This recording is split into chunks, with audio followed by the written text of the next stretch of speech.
To help me go through the papers is Vivian Kailoko. Good morning, Viv. Good morning. How are you? I'm well. How are you? Super duper. Thank you. Yeah, I'm excited.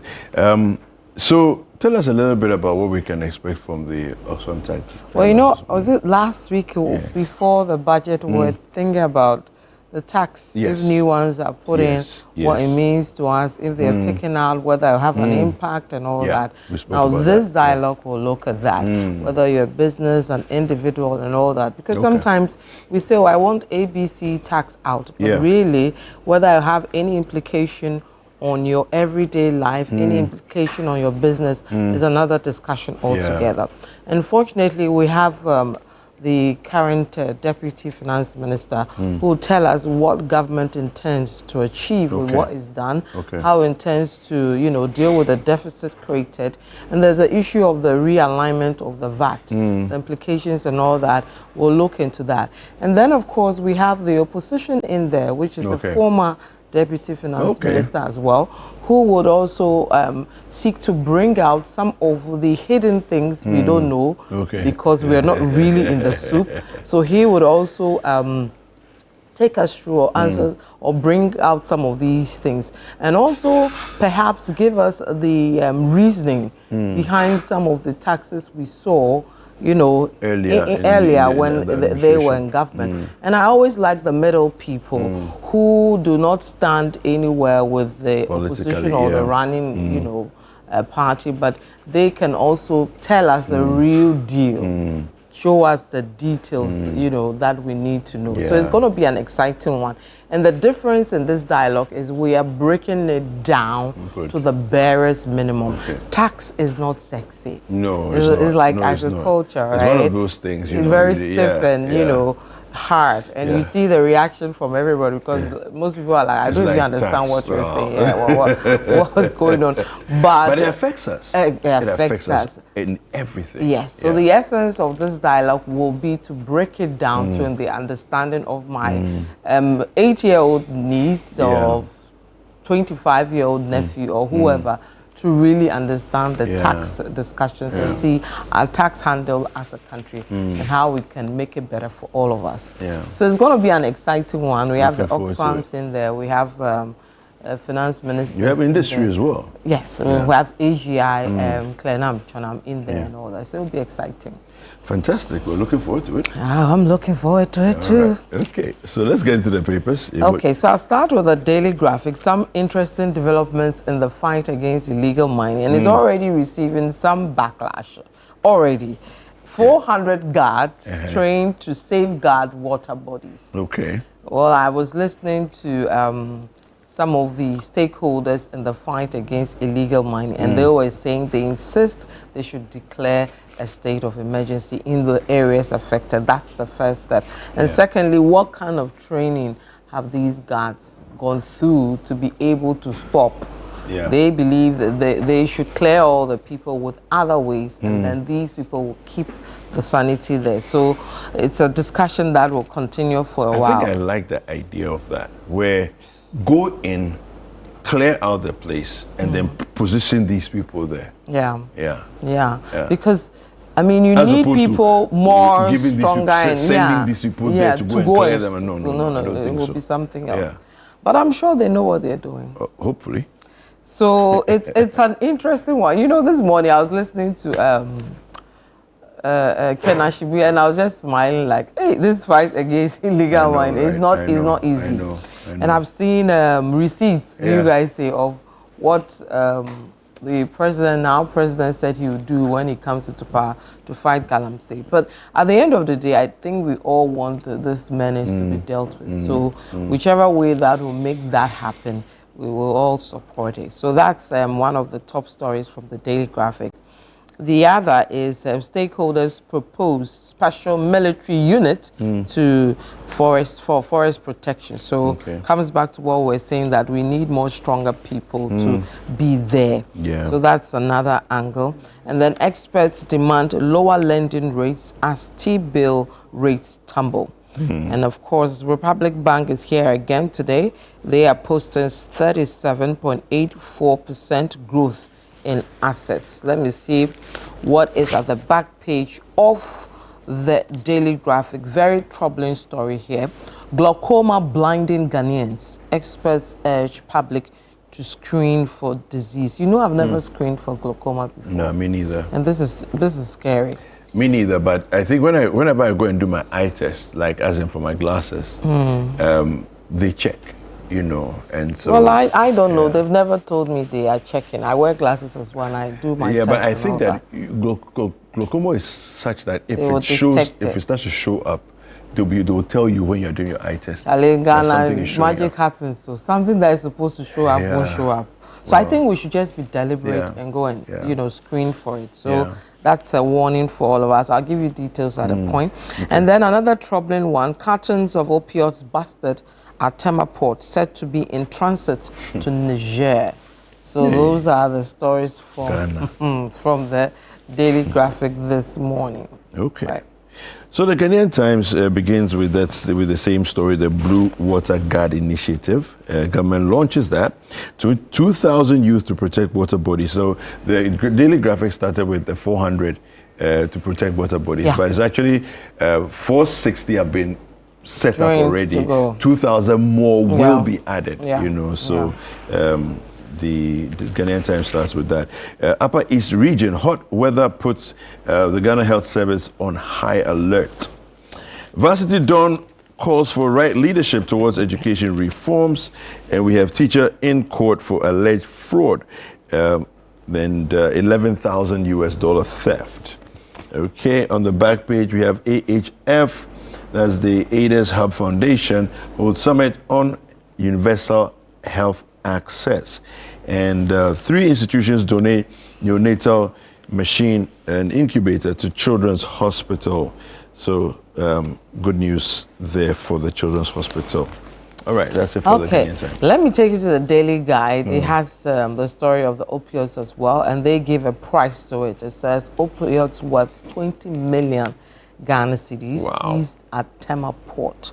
So you see a picture of customs officers arranging the seized opioids and confiscating them.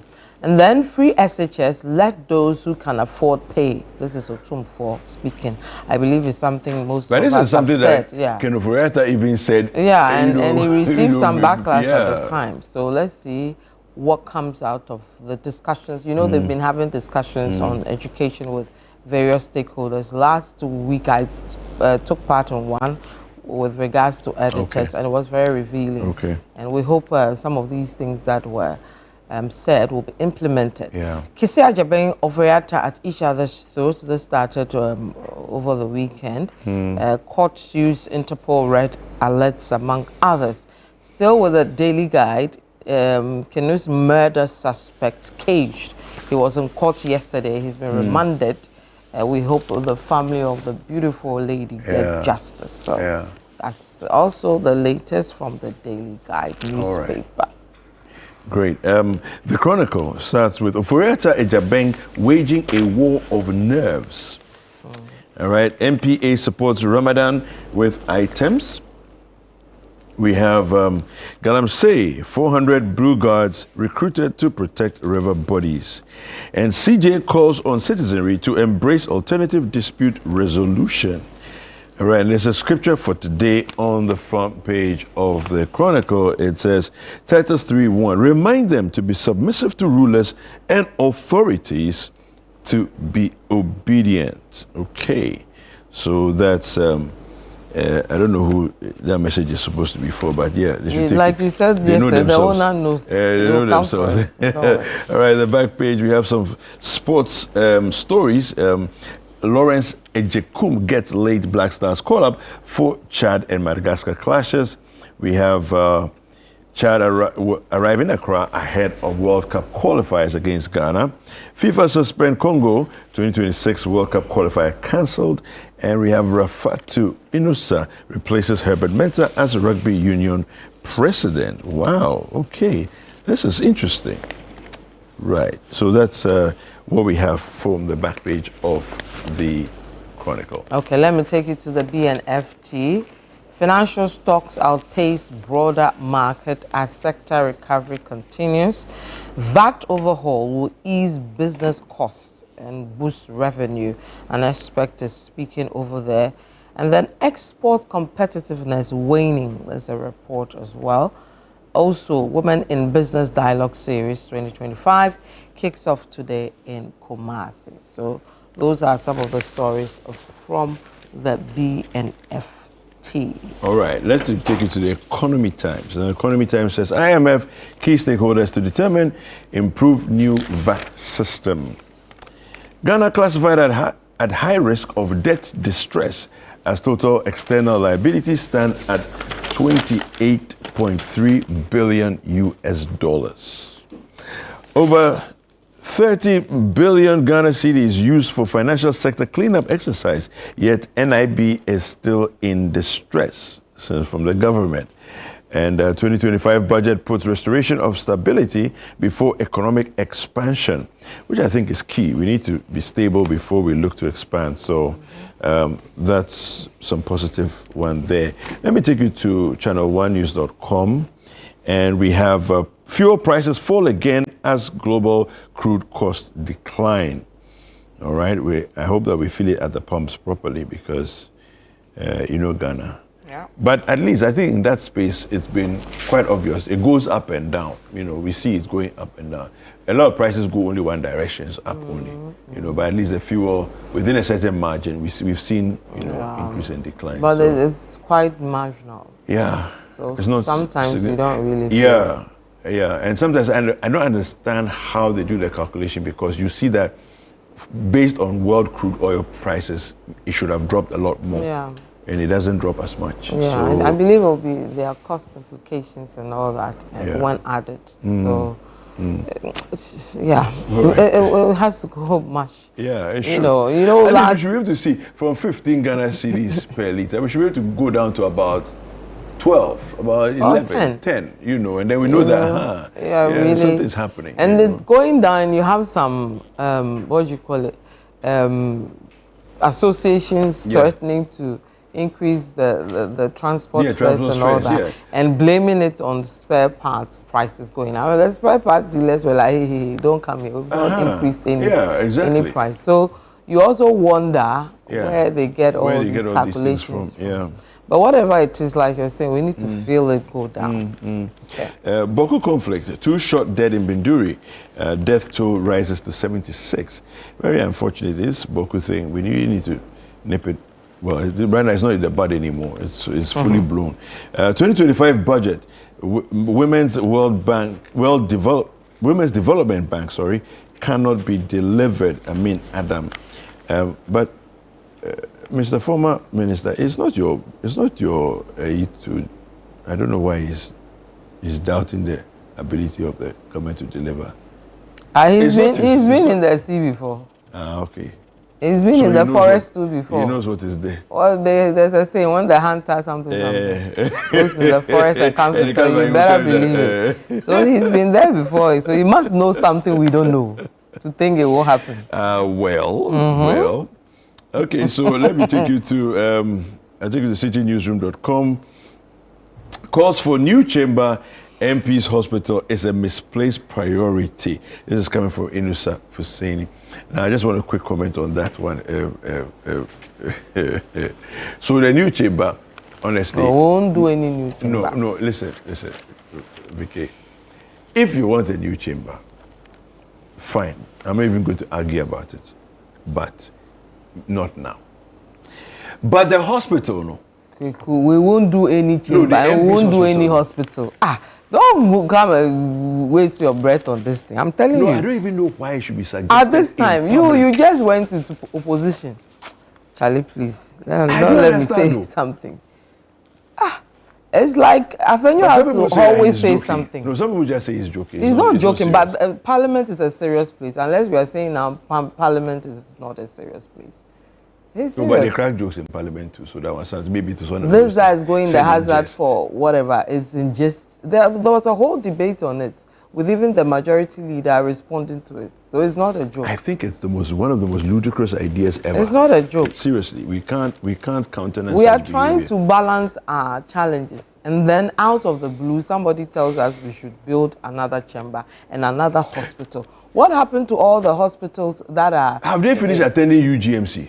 Even Agenda 111 is still and all these other facilities that we have. You should use the hospitals your constituents are using for you to understand the problems and challenges and solve them. Yeah. But this thing of wanting a caste system, yeah, so that you are lost in touch with people must stop. And that's what, for me, I'm totally against it.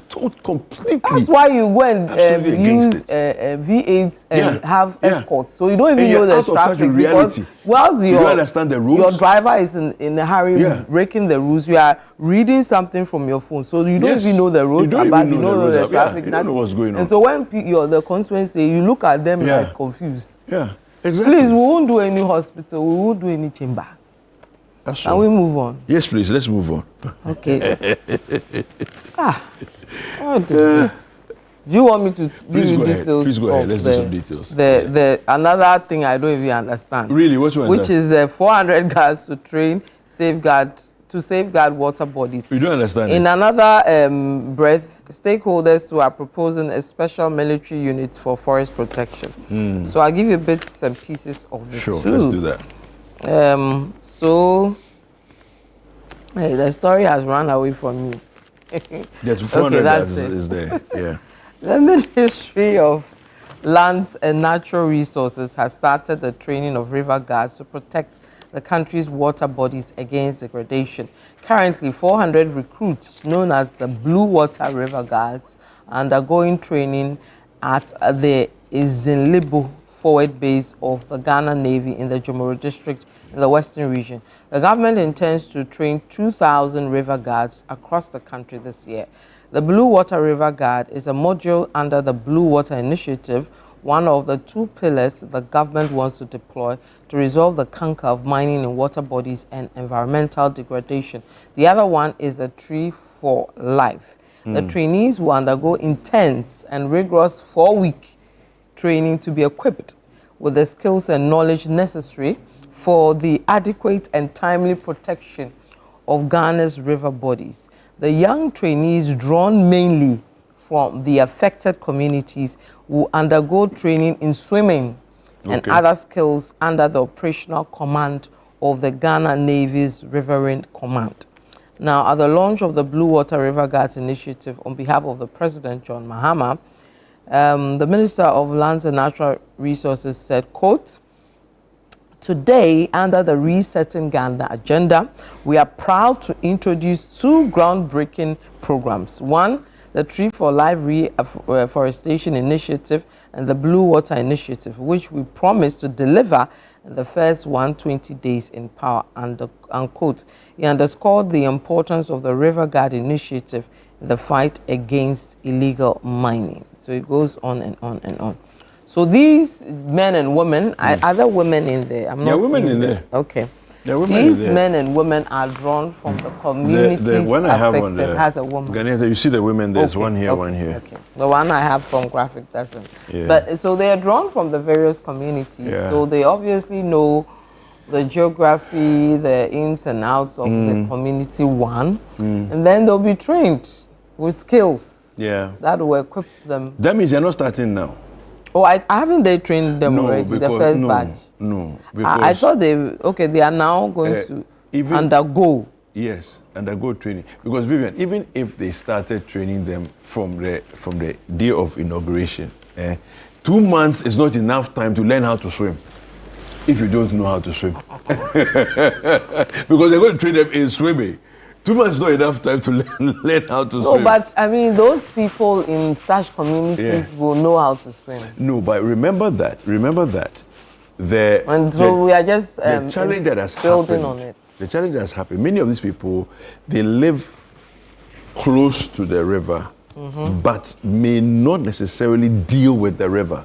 Do you understand? It's like you go and fetch water and other but things, they should not recruit necessarily people who deal with the who already deal with the because river. if you are going to chase people or follow up with because that's the thing. You cannot be a novice at swimming, a beginner. You can't 6 weeks course, that true. One, that Charlie. After a few weeks, when you see the water, you get frightened. No. You need people who really, and the people who've been in the forest who understand. It is not child's play. No, it's not. But I'm uncomfortable with it because I think, or I know, the people involved in the illegal mining, they can be very crazy, ruthless, with want of a better word. Yeah. And even the military is struggling to deal with them. So I'm not sure this community people who will go, unless I think the minister should clear it properly. Yeah. Because even if they are we expecting to arm them? For them to engage, because if you don't arm them, number one, they can never engage with any of these galamseys. But should you even arm the community people? So a lot of questions are there. But if you don't arm them, how are they going to prevent people from, because they are completely, I mean, think about it. Have we not seen images and heard stories of the military being prevented from entering into certain places because the people who are there are armed to the teeth? You see, so we've even seen that at that level. How are these people going to go there? Major Mahama, one of the best of our time, was killed by a community because of illegal mining. So this illegal mining thing wasn't there a recent one as well? A soldier lost his life as well. Yeah, it's not one that you throw, these men and women out there. I think that was the to go and fight people who are hungry for, gold and money. So I don't know. Maybe there's more details around this, but I don't know. I'm not feeling it. Well, because we've done before where we had the river guards, and the river guards we never saw the light, the light of day of what happened to them, because they were inaugurated and everything was nice ceremony, and then that was it. They didn't even enter the river. Maybe they entered and they saw that. Charlie, this one we beg you. Pull us back. Maybe that's what happened. But we should have a report on the outcome of some of the initiatives we put in place, and then see how we can marry some of the success stories around those bits and pieces work. But we don't know, even this drone thing, we don't know what came out of it, the burning of excavators, how it, there's nothing, unless there's something is not public. But these things should be brought out for us to also understand what they are doing, so we can latch on to their new initiatives based on the understanding they have, because they have, reviews of some of these things. But I don't know. So Agyebeng says that the deploying of these guards is premature. Okay, and he's saying here that the convener of the Anti-Galamsey Coalition, Agyebeng, has raised concerns over the effectiveness and urgency of the newly launched Blue Water Initiative, questioning whether deploying Blue Water guards should be a priority at this time. Speaking on Point Blank on the City FM on March 17th, he argued that while the initiative is commendable, the immediate focus should be on reclaiming water bodies and restoring degraded forest reserves before deploying personnel to monitor them. He further expressed doubt about the ability of the guards to tackle and deliver accurately on the role assigned to them, claiming they have not undergone any proper training to handle such a menace. Anyway, in another breath, stakeholders are proposing special military units for forest protection. Chief Executive Officer of the Forestry Commission, Dr. Hugh Brown, has called for the setting up of a special unit in the Ghana Armed Forces for the protection of the country's forest reserves against illegal miners. He said the destruction of forest reserves by heavily armed illegal miners had reached an alarming proportion, requiring the deployment of the military to safeguard the resources, about 30 of which are globally significant biodiversity areas. Now, Dr. Brown said the current approach, where the military were deployed sparingly to flush out illegal miners from forest reserves, was no longer effective because the perpetrators of the illegality had become more sophisticated in their modus operandi. In an interview with the Daily Graphic, he explained that the country had, quote, reached the point where we have armed thugs who are not minors, but who make their services available to be hired by whoever is able to pay. They dress up with guns and mount barriers to prevent Forestry Commission officials from having access to forest reserves, unquote. Many of the thugs who are causing this mayhem are from neighboring countries. So it has become more organized crime, and we need to fight it with the urgency it deserves before things get out of hand, he said. So you see, he is painting a graphic picture of what is happening in there. So a community member, 4 weeks, is it 4 weeks or 4 months training? 4 weeks training. You are going to find somebody who is sophisticated in thuggery. Yeah. Charlie, you're going to kill yourself. And I've probably been practicing as a mercenary for hire for years. Yes. You know, and then apart from that, now add to it the heavily armed. You know, many of these guys are macho people, putting their services available to the highest bidder. And then now they're also armed as well, armed to the teeth with all kinds of weaponry. You know, we don't even know where they get these things from. You know, are you also going to be armed? Which kind of arms are you going to have? I mean, please. Let's be careful. Let's be serious. Let's be serious. That's what we need to do. All right, so let's remind viewers again of the tax dialogue. We have a tax dialogue at 9 a.m. this morning, Vivian. Yes. That. So I will be moderating the tax dialogue starting from 9 in a bit. Yeah. And then we'll look at all the issues around our taxes. So, e-levy tax off. Yes. The COVID tax that proposed that will go off, but there need to be a realignment of the VAT proper to deal with that. And then some few other betting taxes tax and are all of gone. that. Yeah. The betting tax, there's still the controversy around it. Is it betting tax? Or is it on lottery? Whatever. So we'll let the Deputy Finance Minister clear that and then see whether we understand when he finishes clearing that. And then, of course, we would allow for your questions as well at a point, because we also want it to be interactive. So you want to join us at 9 a.m., which is in about 1 hour, 4 minutes. Yeah. Not long from now. Yeah. So I'm going to get ready. I need to go. All right. I'll see you later. By the way, it's your man's birthday today.